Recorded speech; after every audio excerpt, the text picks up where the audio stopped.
Madame, Monsieur, bonjour et merci de nous retrouver sur Equinox Télévision. Nous sommes jeudi 14 juillet 2022. On démarre cette édition avec le panel comme chaque matin pour décrypter l'actualité, décrypter les faits de société et surtout vous accompagner entre 10h et 12h sur notre antenne.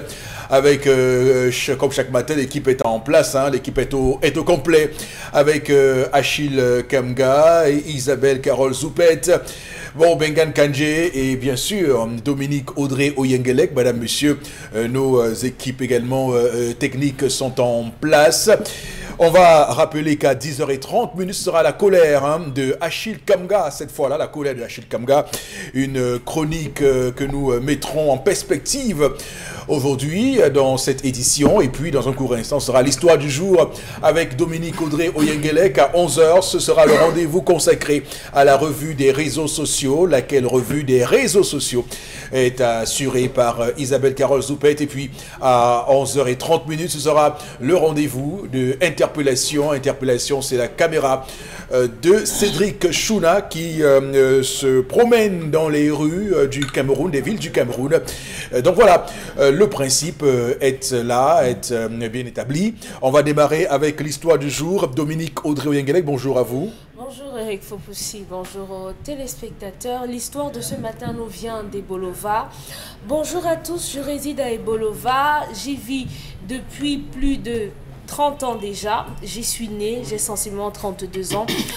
J'ai rencontré une fille en 2016 avec qui nous avons passé beaucoup de temps. On a eu des hauts et des bas. Sauf que il y a quelques mois, elle me fait savoir qu'elle est enceinte de moi, mais qu'à cause de ma situation, elle a dû aller avec un autre pour lui faire porter le chapeau et là présenter le monsieur à sa famille. Je veux aussi signaler que tout le monde chez eux me connaît.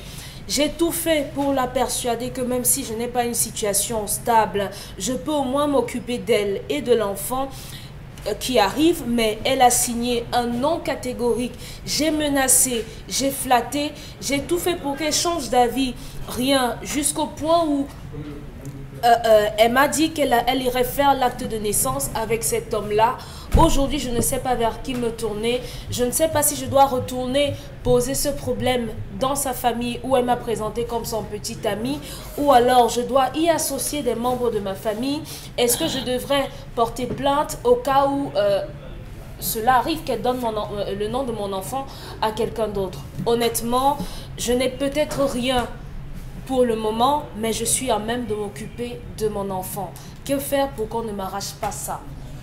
Bon, qu'on ne arrache pas la naissance. Son enfant, oui. Oh, disons, parce bon, que l'enfant restera son enfant toute la vie. Non.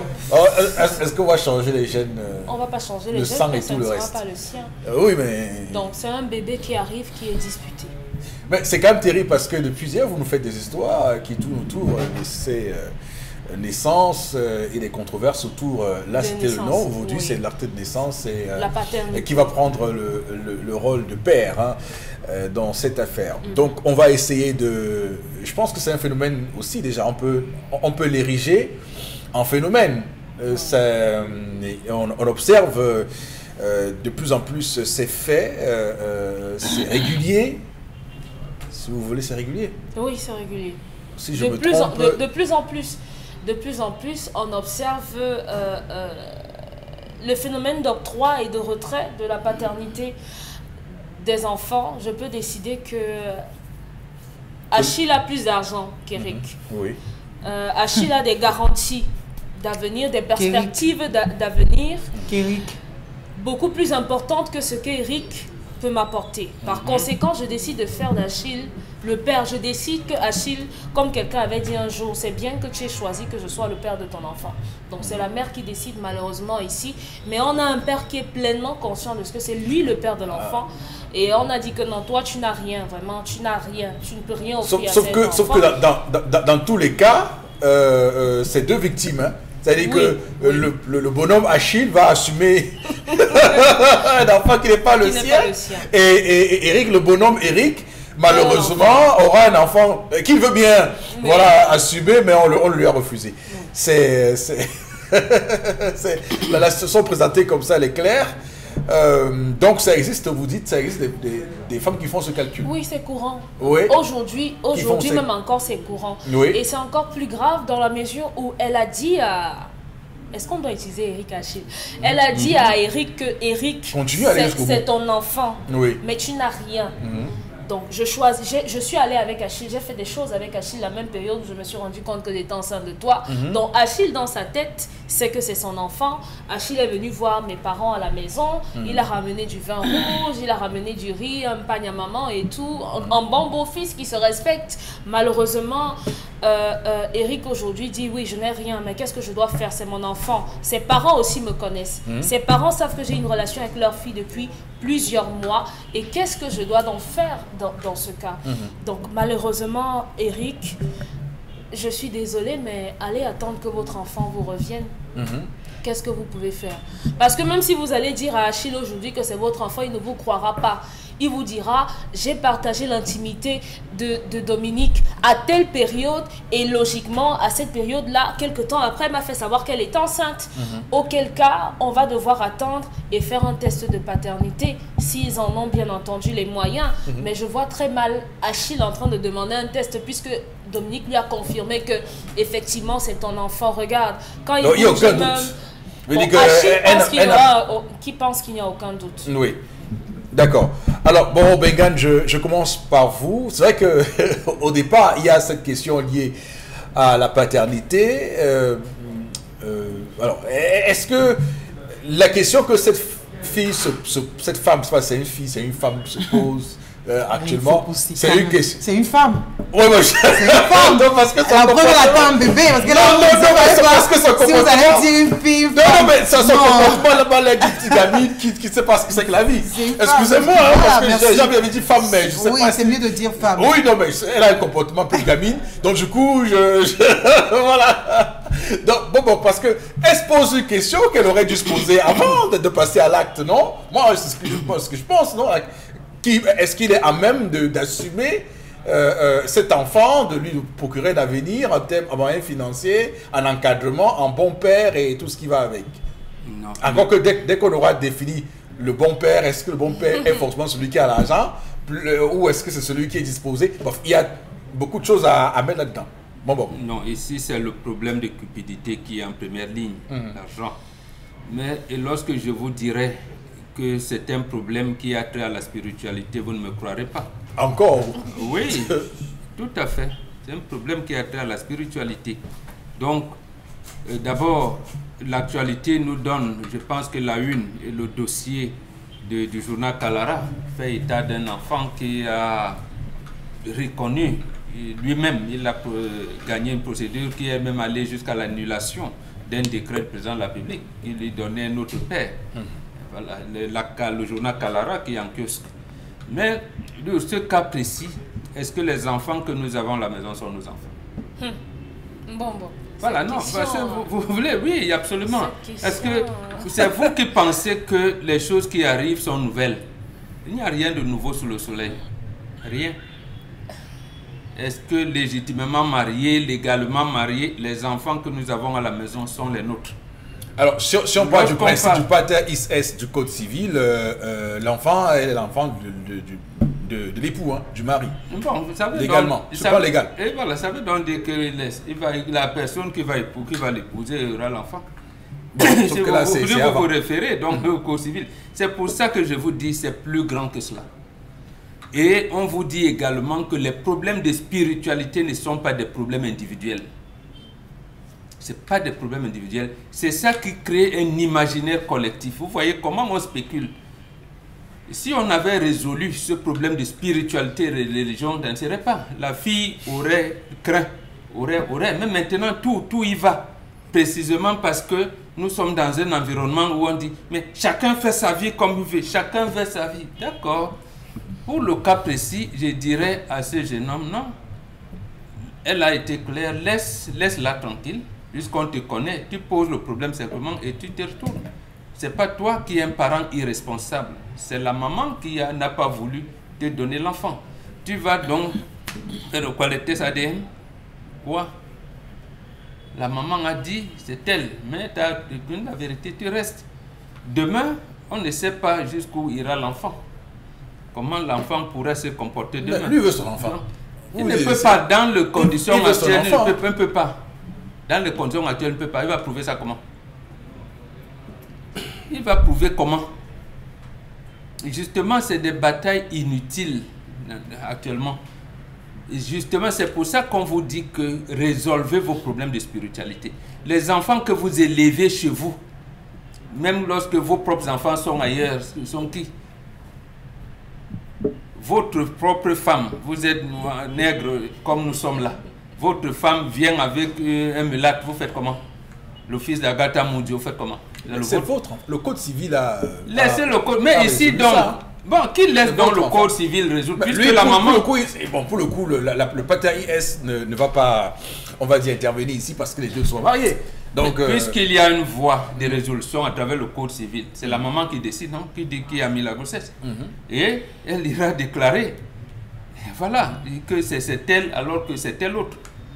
On laisse faire, dans ce genre de situation, on laisse faire, mais on se présente simplement, mais on ne discute pas. D'abord, je termine par là, on ne discute pas un œuf.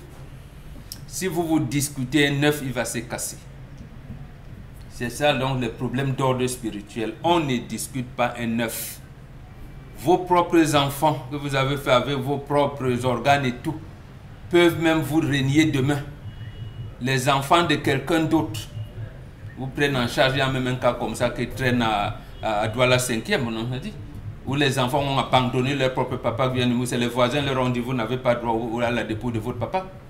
Parce que le papa et leur maman s'étaient séparés, ils ont abandonné leur papa pendant des temps. Donc, il y a tellement de choses que ayez une orientation spirituelle conséquente et les problèmes de cupidité ne peuvent pas régler la société. Mais mon fils, laisse tomber, la famille laisse. Ma fille, laisse-les faire. On ne sait pas ce que demain nous réserve. On ne discute pas un neuf. Il risque de se casser. Alors, Isabelle Carole, qu'est-ce que vous conseillez à cet homme? Oui, de comprendre une chose, de remercier le ciel, parce que là, il va comprendre qu'il a affaire à une femme infidèle. D'abord. Bon, ça veut dire qu'en réalité, elle-même ne sait pas qui est le père de l'enfant, parce que pour dire à quelqu'un, vraiment c'est ton enfant, mais je vais faire porter le chapeau à quelqu'un d'autre, l'autre personne à qui on fait porter le chapeau, c'est quelqu'un qui est passé par là forcément. Puisqu'on ne viendra pas vous dire oui, je suis enceinte de toi, pourtant tu n'es pas passé par là. Donc ça veut dire qu'elle entretenait plusieurs relations sentimentales. Allez donc savoir avec combien de personnes. Allez savoir effectivement si cet enfant est celui de cet homme en question. Donc moi je crois aujourd'hui qu'il devrait prendre un peu de recul. C'est une bonne chose même pour lui. Il y a des choses sur lesquelles on ne devrait pas tirailler. Les questions d'enfants. Les questions d'enfants, franchement, pour ma part, c'est sacré. Si une maman estime, si une femme estime qu'elle ne peut pas vous accorder cette paternité, vous laisser vraiment vous occuper de l'enfant comme il se doit, vous étant le père, ne tiraillez pas. Retenez simplement que cette fille ne vous a jamais aimé. Jamais, mais alors jamais.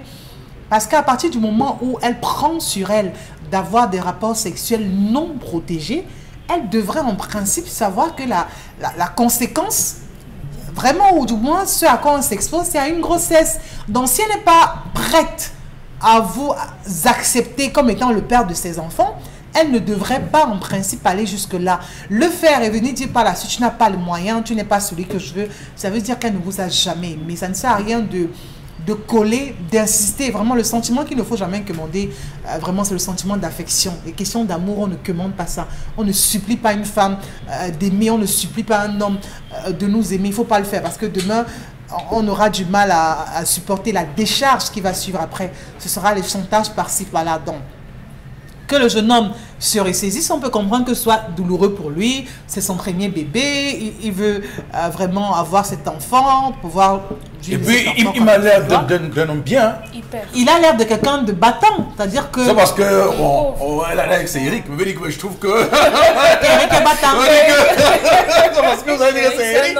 Mais je pense que c'est Eric, là, c'est un homme bien, parce que, voilà. Oui, mais moi, je crois qu'elle se trompe sur toute la ligne. Parce que le minimum qu'on attend d'un homme, c'est la volonté.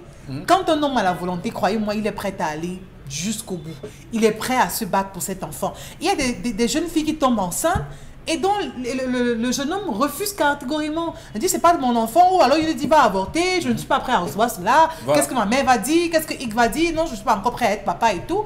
La jeune fille se retrouve dans la rue. Mais pour le cas d'espèce, c'est plutôt le contraire. Elle a un garçon qui est vaillant, qui est prêt à accepter, qui est prêt à se battre pour sauver cet enfant, ou du moins assurer le minimum, et elle commence à jouer des choses, à des mauvais jeux, à de très mauvais jeux, parce que demain, qu'est-ce qu'elle dira à cet enfant quand il va grandir, quand il y aura des rites à faire, quand il y aura des deuils? Comment elle va gérer ça? Je crois qu'elle doit faire l'effort d'être un peu plus mature. Parce que lorsqu'on décide d'avoir des parties de jambes en l'air, surtout à le faire vraiment sans prendre de précautions, ça veut dire qu'on a un minimum aussi de consistance dans sa mémoire. Mais si ce n'est pas le cas chez elle, je crois que tout est à refaire. Voilà. Achille, qu'est-ce que vous dites par rapport à cette histoire? Oui, en jargon journalistique, on parle de quoi? Histoire rocambolesque? Une histoire rocambolesque, on peut le dire ici.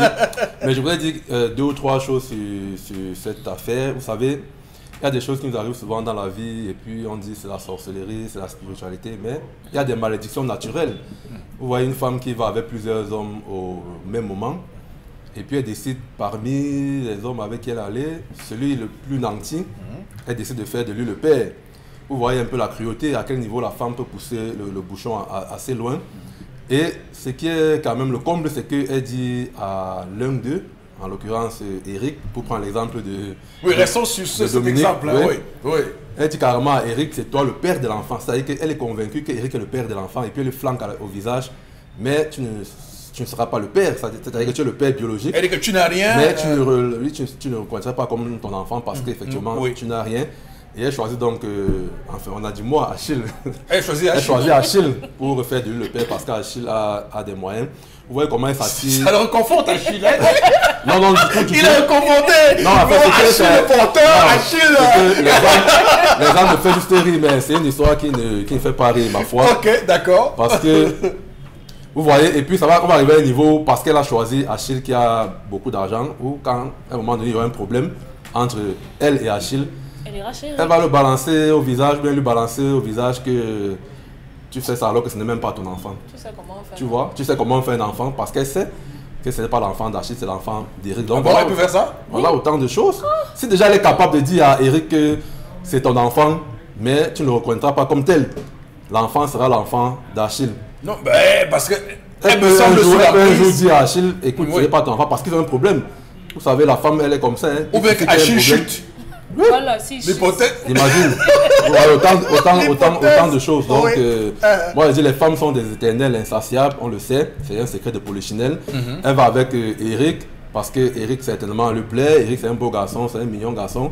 Et réussit à faire l'amour avec lui sans se protéger, comme disait Isabelle Carole. Oui. Elle réussit quand même à faire l'amour avec lui sans se protéger. Elle tombe enceinte, elle accouche, elle le fait avec une autre personne. Et puis elle se lève un matin pour dire que ce n'est pas l'enfant d'Achille. Donc, parce qu'effectivement, elle veut celui qui a beaucoup d'argent pour assurer, on va dire entre guillemets, même finalement, le bien-être de son enfant. Voir à quel niveau les femmes sont insatiables. Elle peut pousser le bouchon loin et commettre ce genre de... Je ne sais pas si ça peut être assimilé à un crime, mais c'est pas loin quand même. Hein, de dire quand même à quelqu'un que c'est ton enfant, mais comme tu n'as pas d'argent, écoute, il faut l'oublier. Même pour son propre enfant, elle commet quelque chose, c'est grave. Hein, grave pour son propre enfant. Parce que ce qui est sûr que la vérité finit plus ou moins toujours par éclater. Hein. Il suffit d'une petite situation et puis il y a des vérités qui se disent. Vous savez que la femme ne retient pas souvent sa langue, donc il suffit qu'il y ait un problème. Certaines femmes. Oui, bon, certaines. Tu dis bien certaines. Donc, en tout cas, on espère que c'est le cas. Achille, merci de récupérer la première pique de Dominique Audrey avec fair play. Hein. J'apprécie ce fair play là. Dominique Audrey. Voilà. C'est une pique. Voilà. Ça aurait pu être. C'est doux.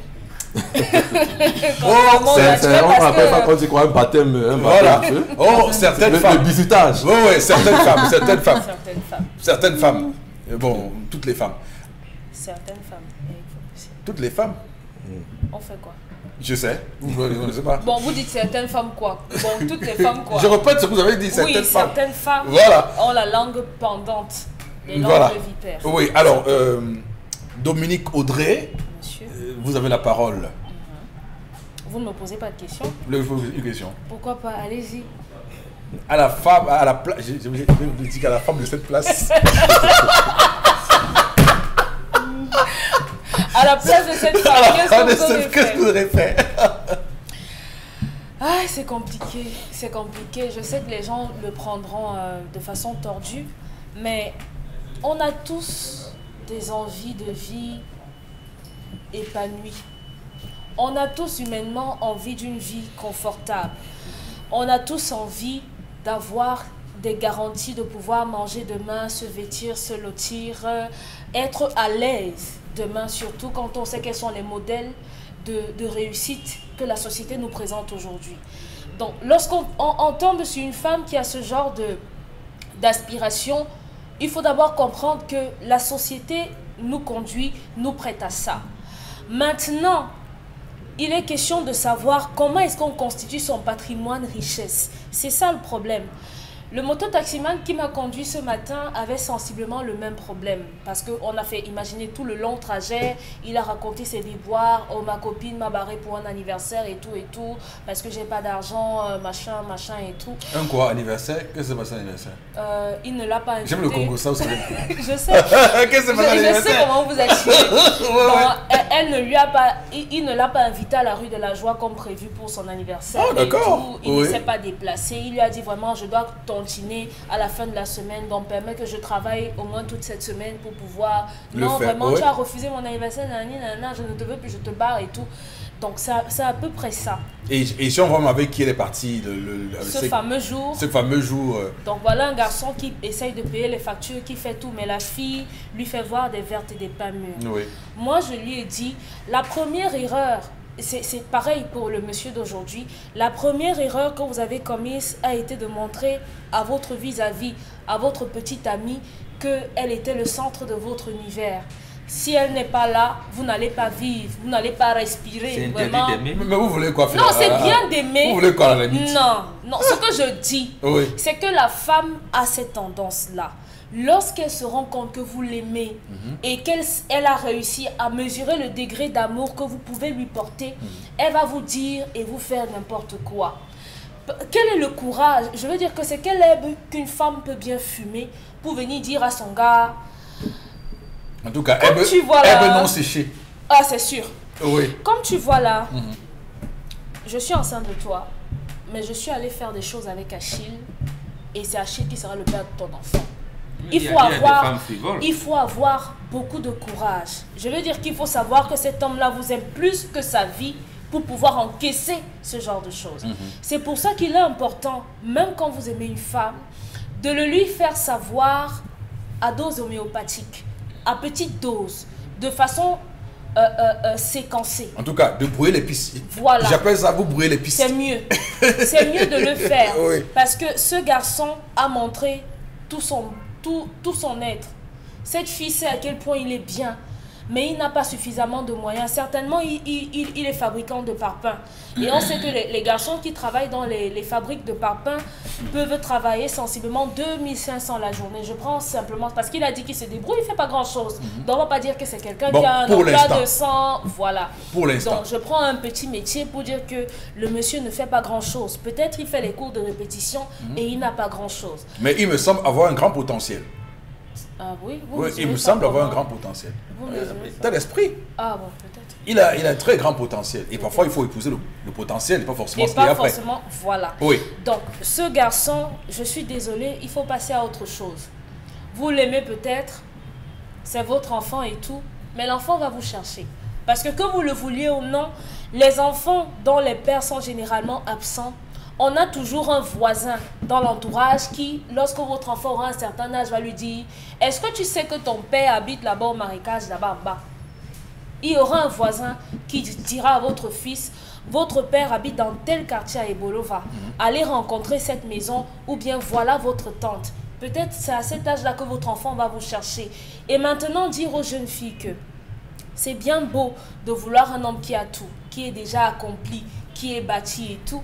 Mais ma grand-mère me disait tous les jours, et je reviens encore dessus, Mbombo, ça fait des mois, hein, je n'ai pas entendu de grand-mère sur ce plateau. Peut-être je le dis sans le mentionner. Elle me disait, il faut fuir les hommes qui ont déjà tout. Parce que les hommes qui ont déjà tout ont construit ce qu'ils ont avec des femmes. Il y a des femmes derrière.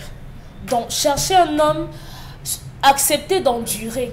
acceptez de supporter, acceptez de patienter et vous allez construire quelque chose de grand. Vous allez pouvoir, avec le temps, vous bâtir et vous offrir tout ce que vous voulez.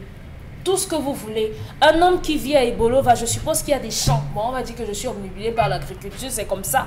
Vous pouvez l'aider et participer et cotiser, cultiver, vendre les vivres, avoir votre petite entreprise de chips, avoir des jus de fruits. Vous pouvez tout faire, mais vous bâtir avec votre homme. Donc, au finish, qu'est-ce qu'il va faire? Parce que lui, c'est lui qui l'a fait dans l'équation, est complètement largué. S'il veut tirer de long en large, qu'il aille simplement dire aux parents de la fille, vous savez très bien que je sors avec Dominique depuis plusieurs années. Et vous savez que généralement je venais ici, je vous ramenais le gibier, je vous ramenais la biche et tout ça avec le plantain. Mais aujourd'hui, elle m'a dit qu'elle est enceinte et elle a donné l'enfant à quelqu'un d'autre. Je veux que vous sachiez que cet enfant, c'est le mien. Et peu importe ce qu'on va vous dire après, vous allez chez vous attendre. Ce qui est sûr, même les jours où Achille va voyager, elle va venir dormir avec vous. Elle viendra. Mais il va rester l'attendre? Non, hein, vous savez comment les hommes sont? Non, mais il va rester l'attendre. Il va manger. Ok. Qui a bu boire? Vous avez dit les hommes, certains sont... Oui, certains. Certains hommes. Qui a bu boire? Appliquez-vous ce que vous voulez nous imposer. Oui. Excusez-moi. on va lire quelques... Qui a fait quoi? Qui a bu boire? Bon, ça marche dans les deux sens, hein, pas dans l'un seulement. Les hommes sont trop sensibles. Ça marche non, pas comme les femmes. Pas comme les femmes. Et là, pour lui, toutes les femmes. Parce que vous êtes certains, tout ça. Moi, c'est trop compliqué de mettre certains. C'est toutes les femmes. On va lire quelques messages avec vous, Isabelle Carole. Pour cette histoire du jour, je pense que cette fille est juste naïve car elle veut montrer de manière indirecte qu'elle ne connaît pas le vrai père de l'enfant. Le plus important pour ce monsieur, c'est de se calmer car la loi de la nature existe. Herman Equa depuis Loum. Par rapport à l'histoire du jour, mon ex m'a barré parce que je n'avais pas la possibilité de lui offrir un iPhone. Je cours Yann Xavier depuis Bonabéry à Douala. Ben oui, ça arrive. Hein. Je vous dis qu'il y a des cas de rupture. Je m'appelle Barnabé, je vis à Yaoundé. J'ai connu une fille, j'ai vécu 5 ans avec elle et nous avons eu 2 enfants. Elle est partie à amener tous les enfants avec elle. Et quand je... Non, mais là, c'est un problème qui posait et qui voulait réagir par rapport à l'histoire. Pour l'histoire de cette femme, n'a jamais aimé cet homme sérieusement. Elle était là en stand-by. Cet homme n'a pas véritablement d'âme pour avoir son enfant qui considère qu'il laisse cette femme Bello depuis Berthois. Pour l'histoire de jour, je dirais à Eric de laisser tomber, qu'il prenne son mal en patience car un enfant ne se perd jamais. Si réellement cet enfant est le sien, cet enfant lui reviendra, c'est juste une question de temps. D'Eric Tafadi depuis Bafoussam. Bonjour à tous les patriarches, juste pour dire aux frères de garder espoir car quelle qu'en soit la vitesse du mensonge, la vérité finit toujours par réapparaître. Nous étions confrontés à ce genre de situation dans mon village et 20 ans après, tous ces enfants ont rejoint leurs parents biologiques. Signé des grands dos pour le message. Ma belle-sœur a dit à mon grand frère après une dispute qu'elle lui a attribué le premier-né par pitié, comme pour dire que ce n'est pas lui le père. La gifle avait réagi. Sandra depuis le moment. Les gens ont des histoires dans ce monde. Vraiment. Alors. Cette fille était enceinte de l'autre, mais voulait se séparer de ce jeune homme et a trouvé l'astuce pour cela. Comment? Donc, pour t'aider un gars qui n'a rien, il faut quoi? On a besoin de subterfuge. Il y a des gens qui n'ont pas votre cerveau. Concernant l'histoire, il est vrai, on ne discute pas l'enfant, mais je crois qu'avant de rester tranquille, le gars doit informer sa famille, qu'il essaye d'en parler avec les parents de la fille. Si elle persiste, qu'il reste tranquille. Un dernier message, Isabelle Carole.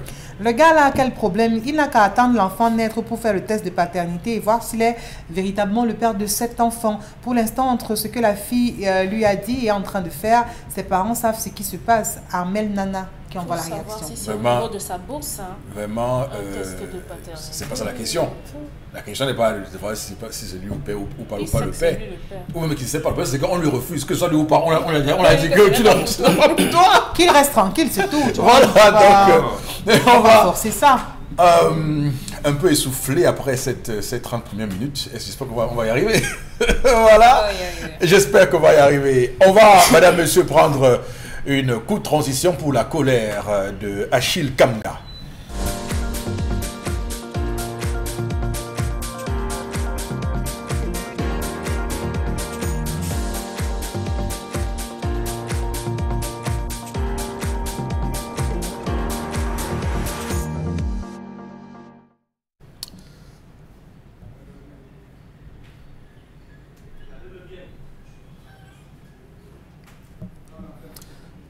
Je questionne ce jour la gestion du développement rural participatif et décentralisé au Cameroun.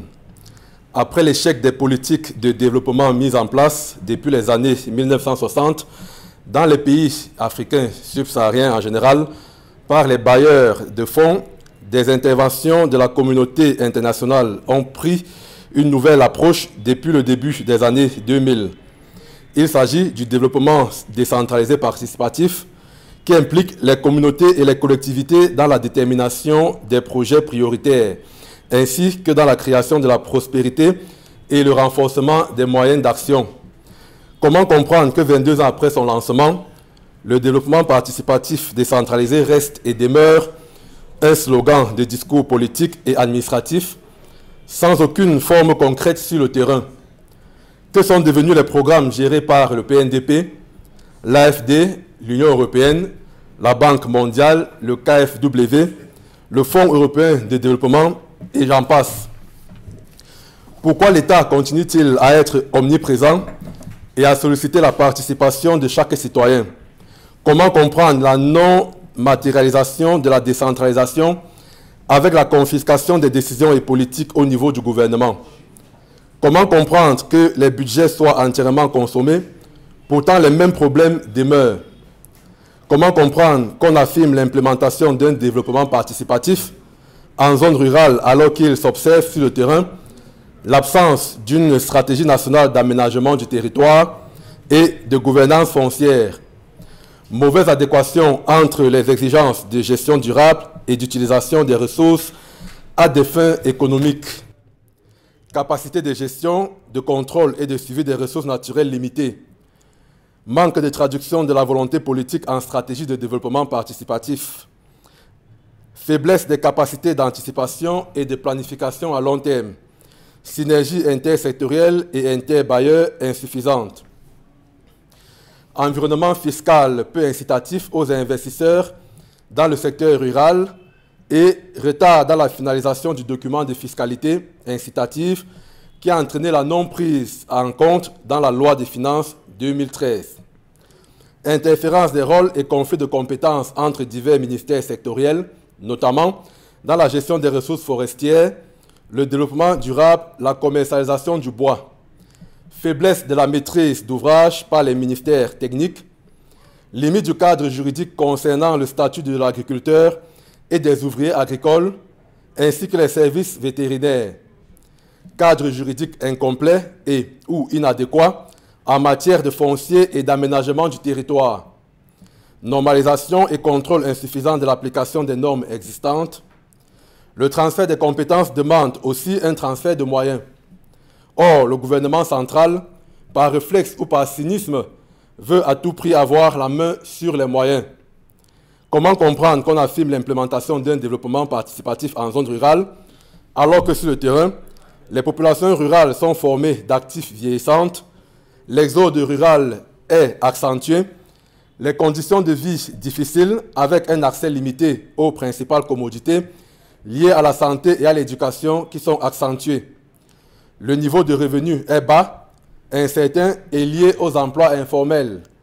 Le taux de pauvreté y est élevé, étant donné que 90% de la population camerounaise pauvre vit en milieu rural. Comment parler du développement rural participatif et décentralisé dans ce pays lorsqu'on ne cesse de décrier une insuffisante synergie entre les bailleurs sur les programmes de développement, accès difficile au financement et faible représentativité des institutions de microfinance dans les zones rurales, formation inadaptée pour les entreprises rurales, techniques de production agricole traditionnelles inadaptées aux besoins actuels de production et de croissance, performance limitée des exploitations familiales rurales, absence d'un système d'alerte rapide basé sur les données climatologiques pour aider les producteurs à s'adapter, couverture sanitaire incomplète des animaux d'élevage, perte post-récolte importante du fait de l'enclavement des zones de production, couverture insuffisante en pistes rurales, coûts de production et de transport généralement élevés. Comment parler du développement rural participatif et décentralisé dans ce pays lorsqu'on ne cesse de décrier un faible niveau de commercialisation et de transformation des produits agricoles?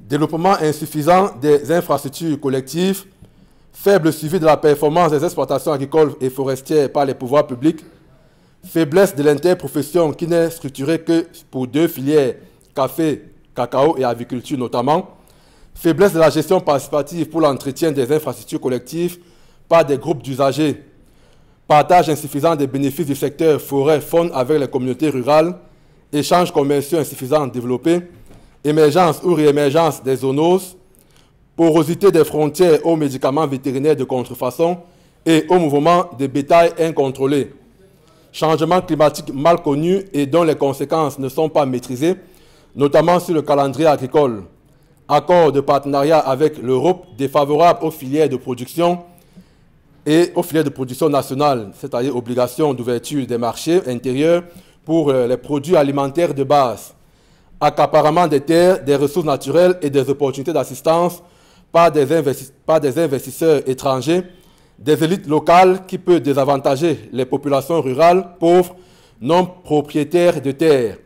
Comment comprendre qu'on affirme l'implémentation d'un développement participatif en zone rurale alors que sur le terrain, dans les parties septentrionales du pays, l'insécurité alimentaire sévit au même titre que les effets des changements climatiques? Voilà pour la colère de ce matin. Voilà, donc le fameux PNDP, développement participatif. Hein, et donc, Programme national de développement participatif. On voit très bien que, vous voyez, ce que l'on voit du PNDP, c'est des voitures rutilantes, des 4x4 hein, qui défilent. Comme quoi, on parle de développement, mais c'est pour se développer eux-mêmes d'abord. Hein, c'est rien à voir avec la population, rien à voir avec le milieu rural, rien à voir avec les collectivités centralisées. Donc c'est un vrai problème. Et vous savez que dans toute chose, l'idée au départ est une très belle idée parce que sur l'école, hein, des chercheurs qui ont travaillé sur les questions de développement, d'ailleurs aujourd'hui, on tend à abandonner le vocable développement pour migrer vers changement social. Et cela vient du fait que on a longtemps eu, on va le dire, l'approche du top-down, c'est-à-dire que l'idée venait du haut pour venir imposer aux populations d'en bas des projets, des orientations par rapport à comment ces populations-là pouvaient elles-mêmes se mettre en place. Mais désormais, l'approche bottom-up prend de plus en plus d'ampleur, donc on est là en Y, c'est-à-dire que l'impulsion de ce dont on a besoin vient du bas et on laisse la participation du bas prendre en compte tous leurs désirata, leurs besoins, leurs doléances, leurs revendications et les former en forme de politique publique pour les appliquer et c'est plus inclusif. On va dire que si on veut construire un centre de santé dans un endroit, il va falloir qu'on comprenne les avis de ceux qui par rapport à quels sont leurs besoins, par rapport à où est-ce qu'il faut implanter ce centre de santé, par rapport à comment ce centre-là peut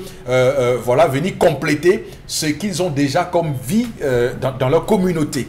Ça se voit également pour les puits d'eau, pour l'eau potable. Donc il y a des projets qu'on ne conçoit pas à Yaoundé et on vient appliquer, on vient plaquer dans des villages sans forcément comprendre comment l'environnement fonctionne. Donc c'est pourquoi l'idée de participative, l'idée d'accompagnement, l'idée de mettre en place toutes les intelligences pour avancer était désormais, on va dire, c'était imposé. Bon, Bengan, quand vous voyez justement cette faiblesse et l'échec complet de ce programme national de développement participatif, qu'est-ce que vous en dites? Non, c'est un programme global. On ne peut pas le comprendre sous le seul prisme camerounais. C'est vrai, il est établi que le gouvernement procède à ce qu'on appelle le développement, comment je vais dire, les actes prioritaires de développement des communes et c'est le développement sectoriel, voilà. Le gouvernement procède par le développement sectoriel et les collectivités territoriales par le programme d'urgence. Et il y avait, pour les pays africains, donc vous voulez qu'on table trop sur le Cameroun, sa programmation ou son programme ou son orientation de la base était des coopératives. Comment intégrer les coopératives dans l'action de développement. Et c'était d'ailleurs partout dans l'Afrique, en Afrique, que ce soit francophone, lusophone ou anglophone. Et c'est ça qui était à la base de la création de l'Institut panafricain pour le développement, IPD, en 1964. Et installé au Cameroun comme siège qui régule tout en 1967. Et je vous rappelle que la signature de ce protocole avait été faite par le secrétaire général du ministère de l'Éducation nationale de l'époque qui s'appelait Paul Biya. Donc, il était donc question, vous avez vu l'UCAO, un certain nombre de choses, donc de procéder par des coopératives. Mais à chaque fois, et même, c'est Yaoundé, avant de parler des ACP, et de tout ça a commencé à Yaoundé. Donc, après, on vous parlait de Lomé 1, Lomé 2, mais tout avait commencé à Yaoundé d'ailleurs. La communauté internationale, l'Organisation des Nations Unies, en premier avec ses démembrements, ce système, a décidé que l'Afrique ne devait pas être développée. Il faut partir de cela. Il faut partir. Maintenant, ça ne dédouane pas la gabégie qui entoure nos dirigeants. On ne dédouane pas, mais il faut intégrer que c'est comme ça. Donc, l'IPD devait explorer, devait accompagner les coopératives pour impulser le développement. Il se passe donc quelque chose en 1980. Peut-être vous avez entendu parler de santé pour tous en l'an 2000. Un certain nombre de choses, de planification sur les naissances et tout ça, planning familial. Qu'est-ce qui était dit? Les Africains étaient réunis à Lagos en avril 80. Ils ont décidé que pour leur développement, que ce soit sur le plan personnel, c'est-à-dire pays, ou globalement, il y avait deux grands axes. L'éducation, la formation et l'industrialisation. Mais ça a été bloqué par Margaret Thatcher et Ronald Reagan en lançant la mondialisation. Mais c'est pour ça donc que nos gens ici, qui sont des enclos coloniaux, ils commencent à détourner. Parce qu'on vous dit, ah, les Nations Unies viennent d'engager, comme vous voyez là avec Covid et tout ça, vous voyez tous ces remues qui se fait là, on envoie l'argent, vous ne savez pas. Donc, c'est donc accentué en 2006. Lorsque la France, par exemple, décide d'annuler la dette, il nous dit, oui, cet argent, mettez à la BEAC, mais ce sera directement injecté aux populations à travers les collectivités territoriales décentralisées. C'est ça le fonds CDD. Mais comment on peut donc accès à ça? On ne monte pas bien les projets, ainsi de suite. On procède par des refistolages pour, j'allais dire quoi, encadrer ou alors permettre aux dirigeants de se remplir les poches et rien n'arrive au niveau des collectivités. En attendant, on va dire que le mur rural, on va dire, sabre l'addition avec, comme on le voit, une vraie insuffisance en termes d'infrastructure, comme on l'a vu. Et c'est créé exprès. Comment l'Union européenne sait que vous avez de l'argent à la BEAC? Vous devez prendre cet argent. Mais c'est la même Union européenne qui vient faire les forages dans nos villages. Oui. Il sait que les dirigeants ont détourné, ils ont mis l'argent dans leur pays. Et que vous avez l'argent pour l'annulation de la dette qui est dans votre banque centrale. Il vient construire les forages au village. Ils ont même d'ailleurs construit les palais de justice. Ce n'est pas leur affaire. L'Union européenne vous donne. Et ça vous met dans une situation délicate. Et c'est pour cette raison justement que les gens comme Jean-Marc là ont dit, l'État a pénétré en brousse. Donc, bon, maintenant, il y a un débat. Bon, je vous dis parce que, vous savez, les questions de développement, voilà. Il y a un débat sur le vocable développement, comment on voit le développement. Parce que lorsqu'on ventile des chiffres, 90% de pauvres Camerounais vivent en zone rurale, il va falloir apprécier ce que c'est qu'un pauvre, hein, vu dans nos contextes anthropologiques. C'est là où l'Organisation des Nations Unies, avec son système Banque mondiale, FMI, Conférence des Nations Unies sur le développement, ils ont fait l'EPAD en Chine. Et justement, c'est là. Moi, Bombok, je suis riche avec mes 6 femmes, mes troupes de bœufs, mon cacao et tout. Je suis un homme riche. je n'ai pas envie d'avoir un compte bancaire fourni. Ce que j'attends du gouvernement, c'est le calendrier agricole, les intrants, les insecticides que je veux. Mais je ne vous dirai pas que j'ai un compte bancaire qui a. Est-ce que vous vivez par jour en dessous de $1? Parce que après, c'est le seul pauvreté. Je vis même qu'il faut apprécier. En réalité, j'ai mes champs, j'ai mes 6 femmes. Quand on vit bien, ça ne va pas, on égorge un bouc, on mange. Mais est-ce que je n'ai rien, je peux vivre là 6 mois. Je n'achète rien, donc je n'ai pas à dépenser quelque chose. Donc, or, vous pouvez budgétiser ça dans votre organisation là-bas, dans votre logiciel. Moi, je suis né là, j'ai mes terres, je les cultive avec mes femmes et tout, c'est tout. J'attends la saison cacaoyère pour vendre. L'argent, c'est l'argent que dépense la scolarisation des enfants et peut-être la santé. Oui. Mais je n'achète rien en matière de nourriture. Oui, mais sauf que désormais, d'ailleurs, c'est important parce que désormais, nous avons la prégnance du climat, on va dire, ainsi de la pollution qui fait que l'eau qu'on buvait avant au village n'est plus aussi potable qu'avant. Parce qu'ils ont, quand ils envoient les exploitants forestiers qui viennent dévaster tout, ils ne procèdent plus au reboisement, ainsi de suite. C'est là où, justement, Jean-Marc là vous a dit que l'État a pénétré en brousse. Et il a même sorti 2 autres livres, La ville en Afrique noire. Et l'Afrique de village. Voilà où on en est. Donc, en fait, nous sommes dans une situation de complexité où nous nous sommes mis à la course des institutions de l'ONU, onusiennes, pour penser qu'ils nous amènent le développement. Il n'y a pas de développement qui vient là-bas. Plus maintenant, la corruption et la gabégie, la cupidité des gens qui nous dirigent. Voilà. On envoie l'argent pour Covid, on achète d'abord les VX. Et on envoie, et c'est pour faire quoi? D'accord. Et nos chefs de terre, ils ont des voitures, alors que c'est eux qui doivent encadrer les populations pour l'obtention des titres fonciers. Nous, on n'a pas de titres fonciers, donc on n'a même pas où procéder. D'accord, bon, merci beaucoup pour ces précisions importantes. On va se tourner vers vous, Dominique Audrey Oyengelek. On voit très bien que dans des villages, il est mis en place des comités de développement sous la houlette des élites du village pour faire ci un pont, pour faire ci un forage. Donc, toutes ces choses qui, malheureusement, restent insuffisantes. Alors que nous avons ce PNDP qui a été mis en place pour résoudre ce problème. Je ne sais pas si le PNDP a tenu compte des aspirations ou des besoins de ces populations. Parce que le développement participatif local, c'est la vision du local dans le global. Est-ce que les problèmes qu'on a à Sagbaémi, ce sont les mêmes problèmes qu'on a à Baleng? Je ne suis pas sûre, parce que les problèmes diffèrent d'un endroit à un autre.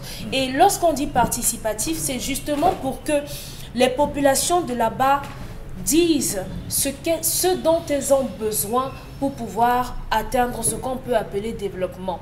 Vous avez parlé des élites et de leur comité de développement. Généralement, ça se passe comment? Ils arrivent, on amasse la population, on est là en tas dans une salle, ils vont arriver, ils vont lire leur discours, nous sommes venus au nom de tel machin, vraiment, si ce n'était pas lui, on n'aurait pas. À aucun moment on ne donne véritablement la parole aux populations pour leur dire de quoi est-ce que vous avez besoin. Ou lorsqu'on fait même semblant de leur donner la parole, ça reste là, dès qu'ils auront fini de dire ça, ça va rester dans cette salle. Donc il n'y a véritablement pas de participation de la population dans la recherche d'un potentiel développement parce qu'on ne tient pas compte de leurs besoins. Le développement participatif, ça passe par l'éducation, par la santé, par les infrastructures. C'est aux populations de dire, ici dans notre village, on a besoin d'une salle de classe. Généralement, Charles Hamel prend l'exemple, je crois c'est à Bazou, où on a improvisé une deuxième école alors qu'il n'y a pas suffisamment d'élèves pour pouvoir aller dans ce lycée-là. Vous voyez qu'à ce moment, on aurait pu demander aux populations, est-ce qu'on pourrait faire ça? À quel niveau est-ce que vous pouvez participer? On n'a pas tenu compte de ça. Quelqu'un fait ses trucs à Yaoundé, il veut son positionnement, il veut se faire voir et tout. Il décide d'improviser un truc comme ça. Dans le développement participatif, dans d'autres pays, ça marche. Dans certaines contrées africaines, ça fonctionne, même à l'étranger, ça marche. Je crois que même à l'ONU, il y a des cellules sur lesquelles on travaille parce qu'aujourd'hui, si on veut véritablement atteindre un certain développement, on ne peut pas le faire en masse. Il va falloir le faire en petits groupes. Et là, on va pouvoir se rejoindre. Mais ici, vraiment, ici chez nous, on en est très loin, très loin. Conséquence, on retrouve donc des populations en marche de nos fameuses élites qui décident de construire des salles de classe, de faire des ponts, des forages et tout. Pourtant, on aurait pu le faire en comité. Et là, on est obligé de se rendre compte que participatif est différent de autonome. D'accord. Isabelle Carole, comment vous appréciez justement cette question liée à cette faiblesse notée dans le bilan qu'on peut faire aujourd'hui de ce PNDP dans nos zones rurales? Alors, je crois qu'on doit repartir à la base. Et quand on parle de base, on parle de l'objectif, parmi lesquels on note bien de contribuer à la réduction de la pauvreté des populations rurales dans la zone d'intervention. On parle aussi de l'amélioration de la production agricole, des revenus aussi de ces populations. Alors aujourd'hui, vous venez parler d'un projet où on est encore à 1000 lieues d'atteindre l'objectif de base, les objectifs fixés au départ. Sortir cette population de la précarité, sortir cette population de la misère, on est loin de là. Quand on a encore les problèmes de base, l'accès aux terres, c'est encore un véritable défi dans ces différentes zones. La production aussi, parce qu'une fois que ces personnes ont réussi l'exploit de pouvoir entamer ou alors de pouvoir faire exercer cette activité ou alors dans cette agriculture-là, on a réussi à produire, on n'arrive pas à écouler. La conséquence directe, c'est que les pertes en termes de production sont énormes. Le peu qui arrive à être sur le marché va forcément être commercialisé à des prix qui seront réservés pour une couche spécifique de la population. Qu'est-ce qu'on fait pour que les zones ne soient désormais plus enclavées, pour qu'on puisse circuler de manière plus fluide, avec beaucoup plus d'aisance, sortir ces produits de ces bassins de production? Parce que ce qu'il faut dire aujourd'hui, les bassins de production, le visage que ces bassins présentent laisse à désirer et doivent notamment être revus pour permettre aux uns et aux autres de pouvoir exceller aussi. Merci, Isabelle Carole. On n'a plus le temps. On va s'arrêter là pour cette première partie de l'émission. Ouais, Achille Kapga, je suis désolé, mais voilà. On aura l'occasion de se rattraper. On aura l'occasion. Elle va se présenter. Soyons optimistes. Madame, Monsieur, on marque une courte pause. À tout de suite.